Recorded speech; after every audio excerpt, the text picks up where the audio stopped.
Hey guys, if you trade order blocks and you keep getting stopped out, you might not be using order blocks correctly. And in this video, I'm going to show you exactly how I use order blocks and the things that I pay attention to.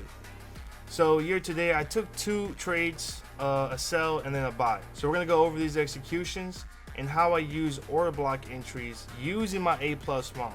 So the first confluence I need to then enter in an order block is I need a breakaway gap. Here you can see we engineered buy side liquidity and we left that buy side liquidity. We're starting to see a shift in market structure and we create sell side imbalances. Notice how price just trades inside this insufficiency here. Barely trades to the midpoint of this gap. There's the midpoint right there. This is called institutional order flow entry drill. These are the type of things that I want to see. I want to see price respect these insufficiencies, meaning that price leaves it open, unfilled.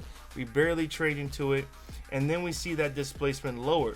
Here we have these up close candles. This is our bearish order block. Pay attention to what I have annotated. I'm not paying attention to the body of the order block because then we would miss our entry. But notice I'm paying attention to the wick of this order block. The wick to me is more enticing than the body. These are small bodies right here. When we close right below that wick, notice how we then just trade just inside that range of that wick. That is when I'm looking to add a sell position and then looking to scale in if we do trade to that midpoint or higher. The fact that we see price barely trade to the midpoint of that wick and then we deliver to sell side liquidity, that was my target, sell side liquidity right here. So first confluence was a breakaway gap. That was confirmed once we just traded inside that insufficiency and then left most of it unfilled.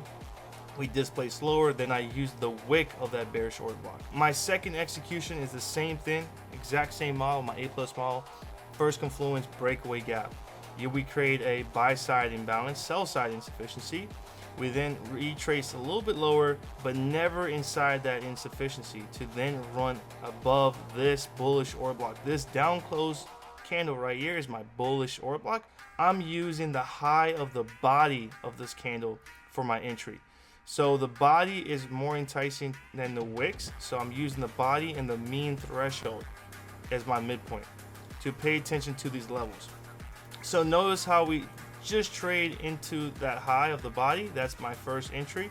And then we see a little bit of a drawdown as price trades to the mean threshold. I add another contract and then we work above that mean threshold, telling me that we're expecting that buy side delivery.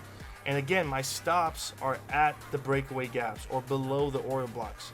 I'm using that breakaway gap as my safe haven, knowing that price won't trade inside that gap because we're expecting a strong delivery to then target relative equal highs, which is buy side liquidity. And there it is, bam. So using my A+ model, using the confluence of a breakaway gap to then use the order block as my entry. You can comment free below and I'll send you a PDF checklist of this model.